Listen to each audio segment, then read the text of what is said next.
यहाँ पर आप सीखते हैं बिल्कुल शुरुआत से इंग्लिश पढ़ना। छोटे छोटे वाक्य होंगे, रोज़ाना प्रयोग होने वाले शब्द होंगे जिनका हिंदी में यहाँ पर आप मीनिंग सीखेंगे। वाक्यों का हिंदी में ट्रांसलेशन होगा, यानी कि हिंदी में अनुवाद होगा, जिससे धीरे धीरे आपको इंग्लिश पढ़ने के साथ साथ सही वाक्यों की पहचान होगी, उनको आसानी से समझ पाएंगे। इस क्लास में आप ढेर सारे ऐसे सेंटेंसेस और वर्ड्स को सीखेंगे जो रोज़ाना आपके काम आते हैं, और कंटिन्यू इस प्रोसेस को, यानी लगातार इस प्रोसेस को अप्लाई करने से, जारी रखने से आप अपनी इंग्लिश को इम्प्रूव कर सकते हैं। तो चलिए क्लास की शुरुआत करते हैं। यहाँ पर है गो। अगर गो के साथ आईएनजी लग जाता है, गो का मतलब तो जाना होता है, ठीक है, गो का मतलब जाना हो गया, लेकिन आईएनजी लग जाता है तो गोइंग बन जाता है। इसका मतलब हो गया हिंदी में जा रहा है, ठीक है, या फिर जा रहा था, ऐसे भी निकलेगा, या फिर जा रहा होगा। अब ये मीनिंग कैसे निकलेगा ये मैं आपको अभी आगे बताऊंगी। फिर यहाँ पर कुक होता है। कुक का मतलब पकाना होता है, भोजन पकाना, लेकिन आईएनजी लग गया तो कुकिंग हो गया। तो कुकिंग मतलब कि भोजन पका रहा है, या भोजन पका रहा था, या फिर भोजन पका रहा होगा। तो इस तरीके से 3 इसके मतलब निकलेंगे। यहाँ पर देखिए कम, यहाँ पर ई हटकर, यहाँ पर ई होता है कम में, ये ई को हटाकर फिर आईएनजी लगाया जाता है। तो कम का मतलब आना होता है, और कमिंग का मतलब आ रहा है, आ रहा था, या आ रहा होगा। ये जैसे प्ले हो गया, प्ले का मतलब खेलना होता है, फिर आईएनजी लग गया तो प्लेइंग बन गया, प्लेइंग का मतलब खेल रहा है, वैसे ही खेल रहा था या फिर खेल रहा होगा। यहाँ पर स्लीप का मतलब क्या होता है, सोना, जैसे ही आईएनजी लगा तो स्लीपिंग बन गया, स्लीपिंग का मतलब सो रहा है, सो रहा था, या सो रहा होगा। यहाँ पर जैसे ये इज़ हो गया, एम हो गया, आर, तो इनका अगर वैसे मीनिंग देखें तो है निकलेगा, किसी का है, हो या हूँ, इस तरीके से निकलेगा इन तीनों का, ठीक है। जैसे एम का हूँ निकल जाएगा तो है, हो या हूँ निकलेगा। तो यहाँ पर अगर इनसे पहले, इन सभी से पहले, या इनमें से तीनों से कुछ आ गए ना, इज़ आ गया, एम आ गया, आर आ गया, तो उसी के अनुसार ये है वाला मीनिंग दे देगा, यानी कि जैसे गोइंग है तो जा रहा है। लेकिन अगर ये वॉज और वर में से आ गया तो जा रहा था, ऐसे हो जाएगा, यानी ये दोनों था, थे, थी वाला मीनिंग देंगे। अगर विल भी हो गया, विल बी, तो जा रहा होगा, ये विल बी होगा वाला मीनिंग देंगे। तो इन सभी को क्या बोलते हैं, हेल्पिंग, क्या बोलेंगे, हेल्पिंग वर्ब्स, यानी कि हेल्पिंग मदद करने वाली वर्ब्स यानी क्रियाएं। ये मदद करने वाली क्रियाएं हैं। कौन कौन सी, जैसे इज़ हो गया, एम, आर, वॉज, वर, तो इसको वॉज और वर पढ़ें, और विल बी। तो इनका यूज़ होता है एक सही वाक्य को बनाने के लिए। तो जब सही तरीके से रीडिंग करेंगे, उनका अनुवाद करेंगे, तो आपको सही जो फॉर्मेशन है एक सेंटेंस की, यानी कि सही तरीका है जो एक वाक्य को बनाने का, वो भी पता चलेगा। तो ये तो सब क्या था, ऐसे वर्ड्स है। अभी आगे जब हम रीडिंग करेंगे तो इनकी पहले नॉलेज ले लिया आपने, तो वो आपको बहुत आसानी से समझ में आ जाएंगे। थोड़ा बहुत यहाँ पर देखिए, जैसे ही इज़ हो गया तो वह है हो गया, ही वॉज हो गया तो वह था हो गया। अब हमने है और था कैसे बनाया, इस इज़ को देखकर। इज़ का मतलब है निकल जाता है, और वॉज का मतलब था निकल जाता है। शी इज़ हो गया तो वह है निकल जाएगा, वह है, लड़की है कोई। और शी वॉज आएगा, मतलब शी के साथ इज़ भी नज़र आएगा आपको, वॉज भी दिखेगा। अब कैसे अनुवाद करते हैं, कैसे हम था मानते हैं, और कैसे है इस इज़ को लेकर, इस वॉज को देखकर। तो शी वॉज यानी कि वह थी, वह थी। राम इज़ यानी कि राम है, और राम वॉज यानी कि राम था। आई एम, आई के साथ एम और आई के साथ वॉज भी आता है। अगर एम आ रहा है तो मैं हूँ हो जाएगा, और वॉज आ रहा है आई के साथ तो मैं था हो जाएगा, ठीक है। अगर वी के साथ आर आ रहा है तो हम हैं हो जाएगा। अब यहाँ पर हम हैं, और वी जो है, वी के साथ हम इज़ नहीं लगा सकते, ये भी चीज़ याद करने की। ही के साथ ही इज़ लगेगा, और शी के साथ ही इज़ लगेगा है वाले मीनिंग में। वी आर का मतलब हम हैं, वी आर। अब वी के साथ वर भी आएगा। अब कब आता है, अगर हम था वाला मीनिंग लेंगे तो वी वर यानी कि हम थे। यू आर यानी कि आप हो या आप हैं, यू वर आप थे, इस तरीके से आ जाएगा इसका मतलब।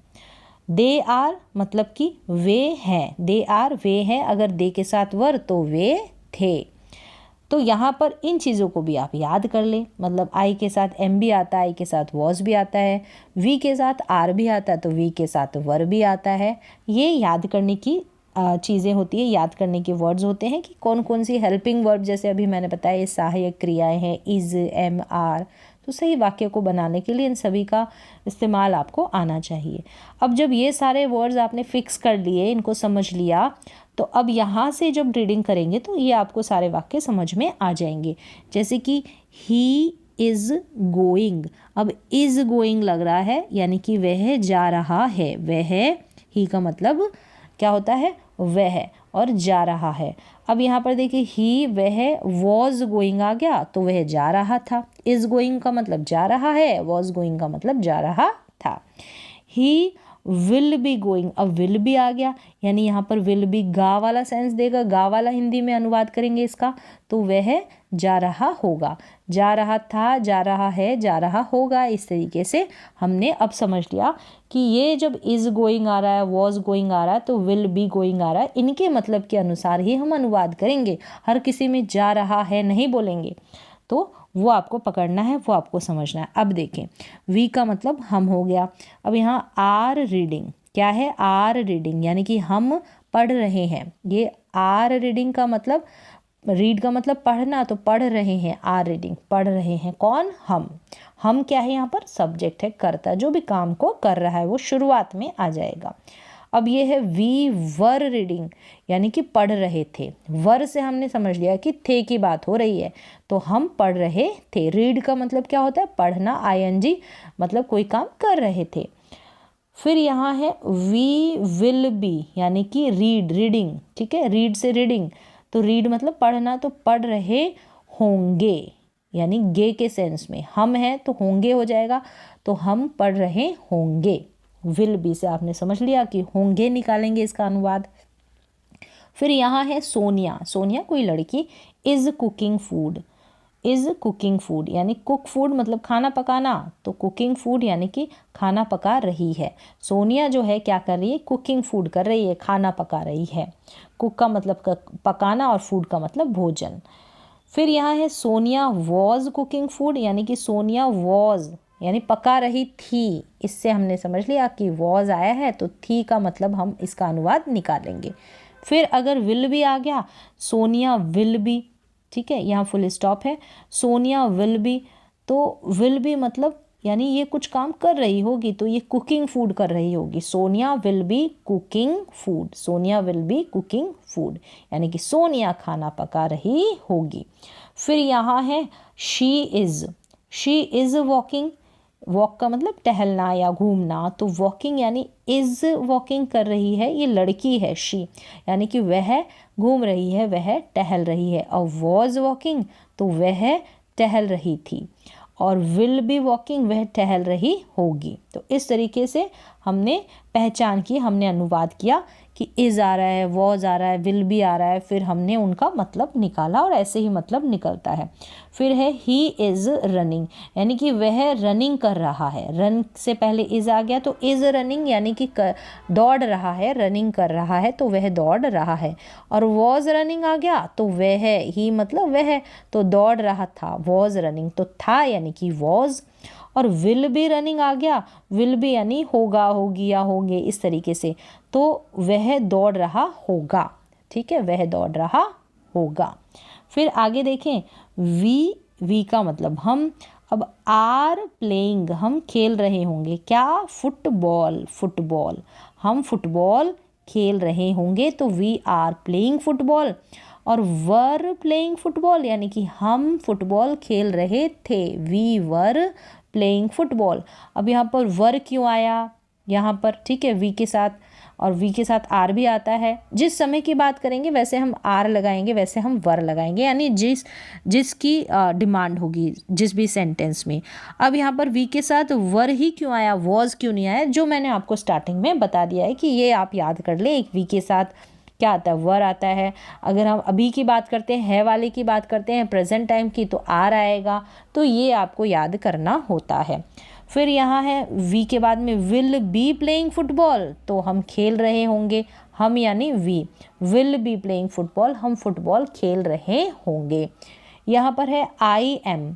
अब एम के बाद यहाँ पर देखिए क्या है, कमिंग बैक। कम बैक ये जो होता है ना, कम बैक, कम बैक का मतलब वापस लौटना होता है, वापस आना होता है।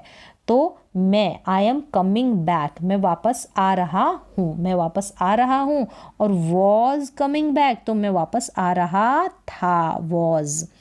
विल बी कमिंग बैक, तो आ रहा होऊंगा, विल बी यानी कि आ रहा होऊंगा।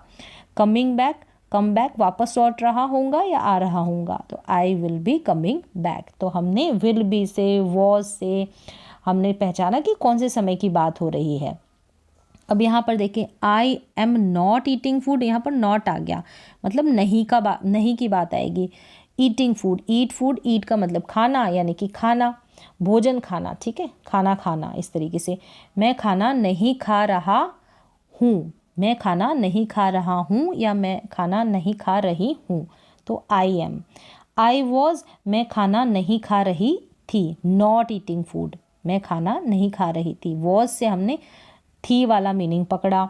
विल, विल से हमने विल, फिर यहाँ नॉट लगेगा, फिर बी आएगा। विल बी देखा ना अभी तक साथ में, तो जब नॉट लिखना होगा ना तो विल और बी के बीच में नॉट लगाना है, बस ये ध्यान रखना है इस वाक्य के फॉर्मेशन में।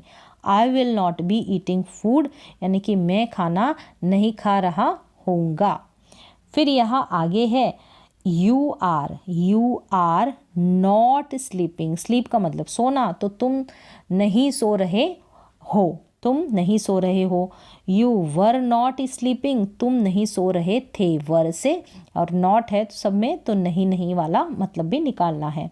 यू विल नॉट बी, यहाँ पर देखा विल और बी के बीच में नॉट लगाना है, विल बी वाले फॉर्मेशन में, तो you will not be sleeping, तुम नहीं सो रहे होंगे। होंगे यानी विल बी से हमने निकाला होंगे। Ram is watching movie, Ram जो है मूवी यानी कि फिल्म देख रहा है, फिल्म देख रहा है यानी कि इज। और राम वॉज वॉचिंग मूवी यानी कि राम जो है फिल्म देख रहा था, वॉज यानी कि था। और Ram will be watching movie, will be यानी कि देख रहा होगा, होगा यानी कि will be. Ram will be watching movie, Ram film देख रहा होगा। तो यहाँ पर रहा है, ये जो आईएनजी वाले वर्ड्स आ जाते हैं ना, किस तरीके से अब इंग्लिश की ग्रामर में इसको कंटिन्यूअस टेंस कहेंगे, तीनों ही यहाँ पर कंटिन्यूअस टेंस आ जाते हैं। तो इस तरीके से वाक्यों का जो फॉर्मेशन बनाया, अगर बिगनर है तो इस तरीके से आप समझ सकते हैं, वो समझना थोड़ा आसान हो जाएगा। तो आज की क्लास में बस इतना ही, तब तक आप कर सकते हैं इन सारे वाक्यों की फिर से प्रैक्टिस। मिलते हैं नेक्स्ट क्लास में।